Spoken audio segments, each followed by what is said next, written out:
Marhay na banggi, pinagahandaan na kan mga engkargadong opisina asin komite ang mas matipid na kondukta kan mga aktibidad kan LGU para sa Peña Francia Fiesta sa Setyembre.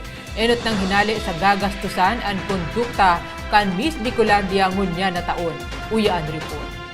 2 bulan antes ang Peña Francia Fiesta sa syudad, sibot na ang mga engkargadong opisina asin komite kan gobyerno lokal sa paghahanda. Kanya po, nakakarandas na kami kan mga kairikuhan.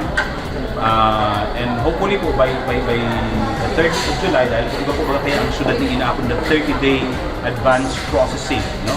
Dapat 30 days before a purported event, dapat mailaugmin ang mga necessary documents. Sigun kay City Events Protocol and Public Information Office Head Allen Riondanga, 10 million pesos ang ipigdagamang budget nunya na taon para sa mga parada, mantang 2.5 million pesos ang para sa Tagboan Festival. Mantinido ang kadaklan sa mga personahe kan mga komite, alagad mayormenteng makakatuwang ngunyan sa Tagboan ang Department of Trade and Industry. May nakatagama po nunya na taon na 10 million for the parades, for the parades in the city. Iba po sa Tagbo ay nakatagamang 2.5 million under SEP. So may 10 million kita sa inaapod na special purpose appropriations, iba pong 2.5 million under SEPIO. Pero po aram taman na nagmarahalan ang gapos kong mo niyan, Barakalon. So mga ipo pong mag-augment ang syudad. Pero po ang sabi ni Mayor Lenny, maghinguha na makahanap kita from private sector.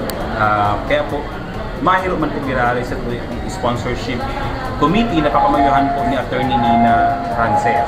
Nakatipid man sa gastos kan festival ang hinali ng unang kondukta kan Miss Bicolandia na ginibo bilang pag-intindi sa mga nag-aagrangay na sponsors kaini huli ka negatibong epekto sa indakan krisis sa presyo kan produktong petrolyo.